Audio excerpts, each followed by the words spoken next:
name is Alex. I'm a senior translation manager at Farfetch, and I currently oversee all the translation operations of Farfetch across 11 already established markets and 4 new markets that we're launching hopefully very soon. And what I'm going to be doing, what I do at Farfetch mainly is, apart from day-to-day management, is I'm working very closely with the stakeholders around the business to implement the best practices for translation and localization, and obviously trying to find solutions on how we can do global content management. And this is what I'm going to go through today. So talk about how we manage large volumes with what we want to believe a truly global appeal. Just very briefly about the Farfetch. I know it was actually surprisingly mentioned quite a few times today. So our company was founded in 2007. We are a luxury fashion retailer. We work on similar models like Net-a-Porter, of some of you might know, or Matches Fashion. We're a bit different than those guys, and I'm going to talk about that now. So our founder and CEO is Jose Neves. He's Portuguese, and we're headquartered here in London, but we have 4 offices at production centers in Portugal, actually, not offices. So he very much appreciates his country, and he does a lot for the country as well. We have another 8 offices around the world where we have some of our language operations locally as well. And what else about the company? So very newly appointed, our chief strategy officer is the newly appointed chair of British Fashion Council, that's Stephanie Fair. So it kind of puts us, we want to believe it kind of puts us in the middle of fashion. What a lot of people don't know about us is that we're a tech company at heart. We're not a fashion company. We don't have our own brand. We just do retail. And what we offer as a company in terms of operations is that we provide a platform for, at the moment, 2,000 designers, boutiques, and brands that they are in a position to display and sell their products on our platform. And what we do for them is we do an insanely amount of logistics. So what makes us different from similar competitors is that we do not hold any stock as a company. So we do not have an inventory. So the way we do it is that we are committed to our customers that we operate in 160 countries. So what we do is we promise to a customer that they can have, if a customer is based in Japan and we display and sell products through our website from a boutique in South Africa, we are committed to actually help the boutique to deliver that product from Japan to South Africa in minimum 3 days, in maximum 10. So we also do, in 5 cities around the world, we do a 90 minutes delivery, which means that we are committed to actually deliver something from the moment you buy it to your door in 90 minutes. On top of that, we very recently launched a new technology. I know we talked about bricks and mortar as well. We do invest in physical shops. We're not just online. We recently launched a new technology called Store of the Future. I don't know if anyone has actually heard about that. So it's what we see in the future of how we envision fashion to be in the future. You can never replace shops. You can never replace physical shops. The human beings are built in a way that they want to actually go and touch the product. We can commit as much as we can as a company in returns policies, and you can take it and you can send it back, and that's all good. That's a massive operational loss for any company out there to do that. But we do it because we put customer in the center of our operations. However, physical shops are always there. So store of the future is basically, you hold your app and you go in, you find something you like, and then you can actually, the app is going to tell you if that product is available in any of our boutiques that is close by. You can actually send a request through, and then you can simply walk down to that shop and they'll have the order ready for you. And then you can go into a fitting room, and then there we have interactive mirrors for you where all the product information is actually visible for you in terms of compositions and the size and fit, and then the mirror is going to take your measurements, and it's going to let you know how it looks on you and if it's good or if it needs fitting, etc. And when you finish and you are happy with your product, you can just take that back to the counter and say thank you very much, and then with your Apple Pay you can actually pay it, and you walk out the store, and within 90 minutes you're going to have it at your door unless you want to take it with you. So this is the level of, I know that Sophie talked about Jose Neves and what his vision was, and that's pretty much the direction that Farfetch is going. So this is pretty much about us and our operations. So what I'm going to be going through, I'm going to concentrate a bit more on language and how we actually make our content very globally appealing to our audiences. Always keep in mind throughout all this presentation that we are selling luxury, and luxury is a completely different level when it comes to how you address your customers and how your customers are perceiving what they're reading on our website. I'm going to go through how much content that is, and how we do it, and how we tackle that down, and also how we approach it as from a language point of view. So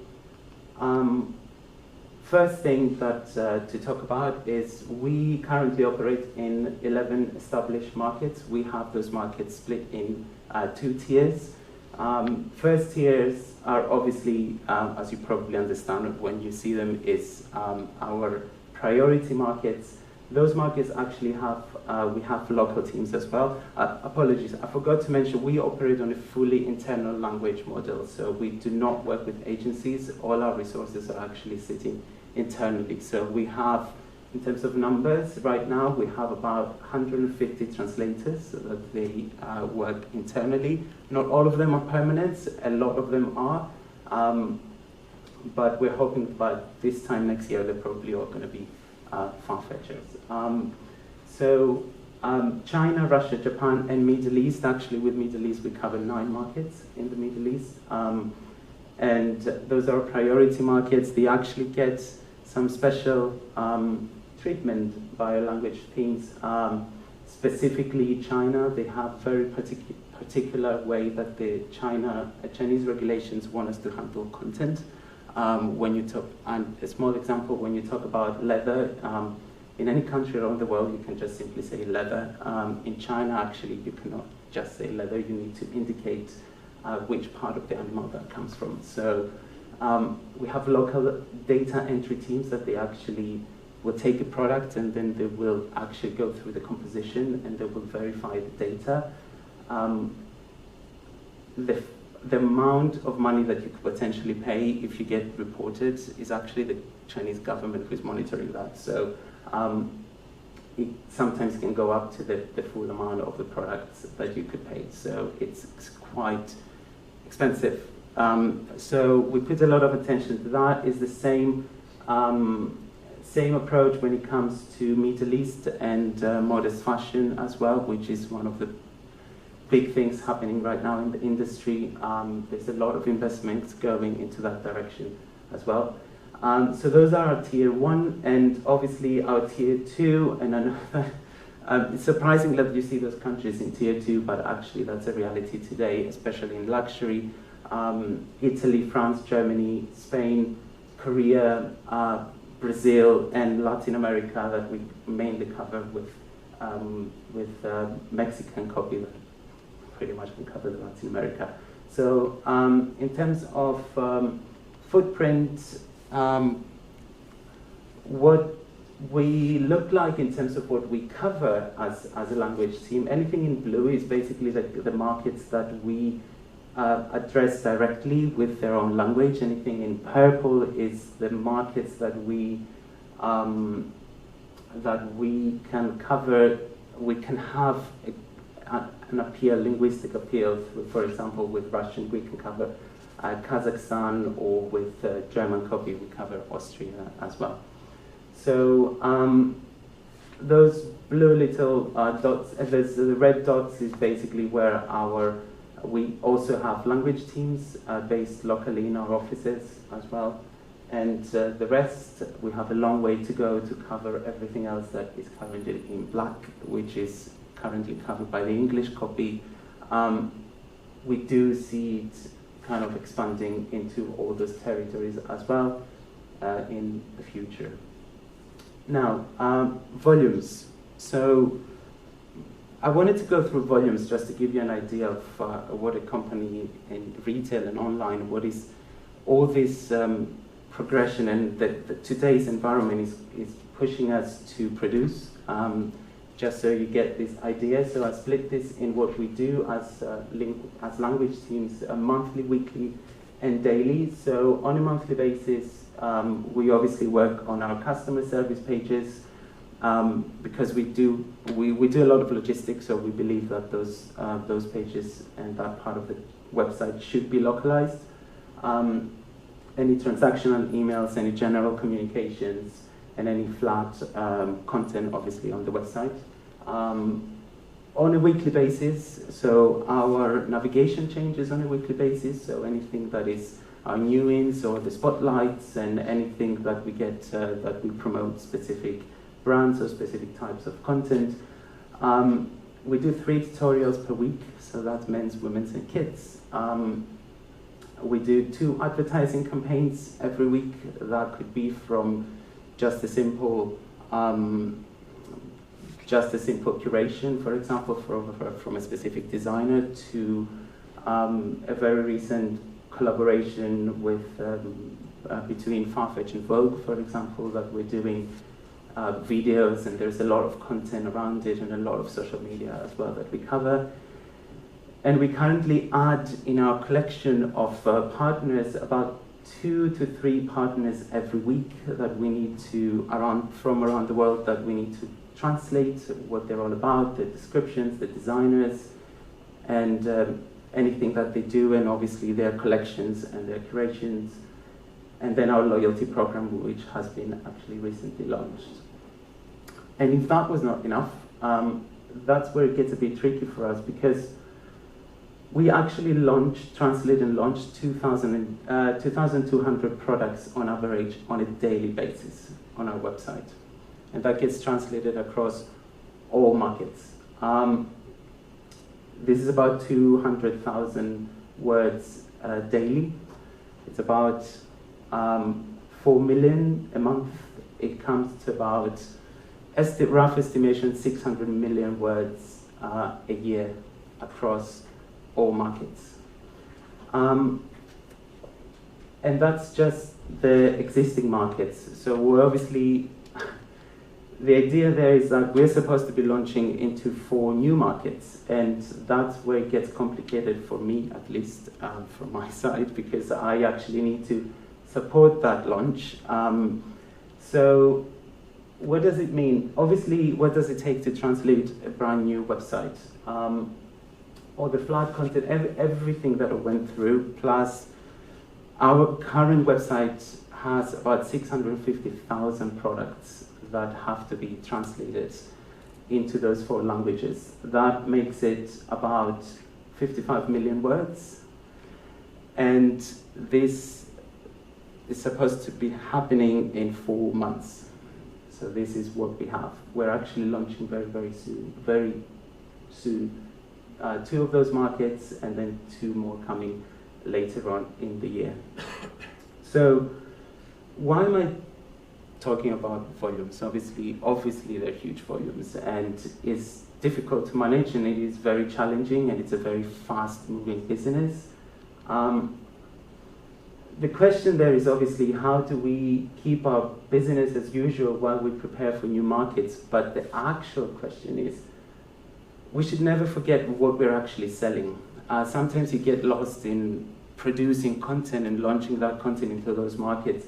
How, as a company, as a language team, actually, how can we create a sellable product that means luxury for our customers, even when you have to do it in such a large volume? So what we did, we took an approach, which for us, it was a multilateral approach. So we had to sit down and set our foundations. And we all sat down as a content management team, and then we said, okay, so what do we need, and what are those foundations that we cannot compromise any of those 4? The first of them was total quality. The second was efficiency. The third was flexibility. And the 4th one was market relevance. We strongly believe that if any of those 4 is compromised, then it means that we're not doing our job right. So we keep those as kind of our vision, and then we work to achieve those. So how do we try to achieve it? So we work into 2 directions. The first direction is technology. So we are a tech company. So the way that we do it is we have internal tech tools that they support our operations, and we work across several CMS systems, but those have been developed to support language. And from there, we very recently decided that in order to support that content, having just internal tools and just having our teams to work through those internal tools was not enough. So we opened up and we looked outside, and we looked what others do, and we actually looked at partners and third-party partners that actually can support us to do that more efficiently. We actually have one of them here today. So we actually looked into external translation management systems that can support our internal teams to produce and give speed to our operations. And we can see at the moment that it's actually giving us, in time savings, it gives us about 50% of time savings.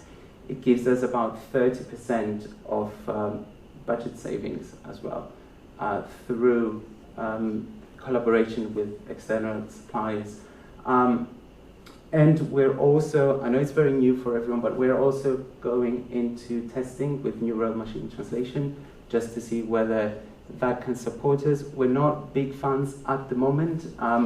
Unfortunately, we work in a very specific content sphere that doesn't really, there isn't a lot of content out there that can support fashion. And it's not easy when you use machine translation and AI as well, that everybody briefly talked about.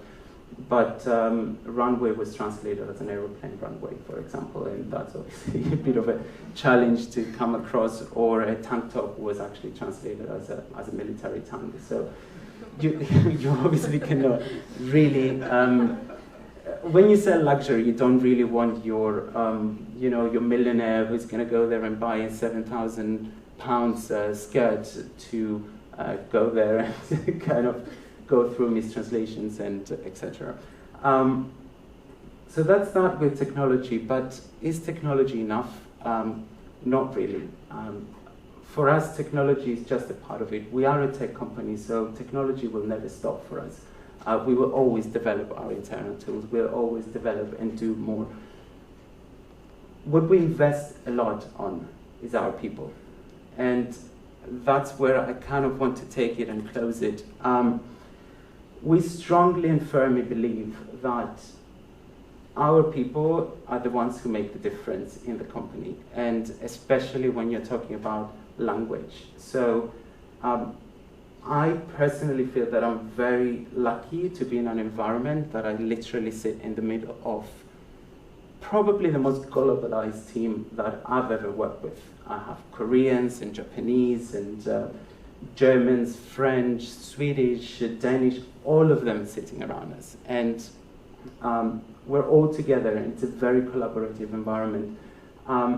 We invest in that talent. We believe that talent can actually promote growth, and it can promote and bring more revenue in, and you can have as much technology as you want. If you don't have the right people in the right place, then you cannot really achieve anything. You will end up failing, and we've seen it before, and we're trying to stay away from that. So we feel that by empowering our people, by keeping them always informed, by having them to know what they're supposed to be doing and how they're supposed to be doing it, by giving them the freedom to make choices for their markets and for their languages, we can actually capture properly the tone of voice and make Farfetch the company that is today.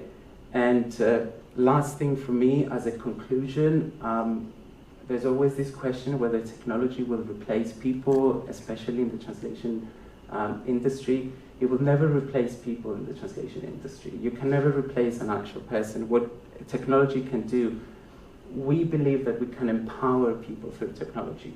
If I'm able to reduce the amount of time that my senior translator is spending on translating something through technology, and I can give them time to review and be creative through technology, then I would definitely have a better result on the website. I would definitely have a better customer experience, and I would make sure that that client and that customer is going to be retained and it will come back because they actually feel that this speaks to them instead of just having random products or random translations without the relevant quality. And that's that.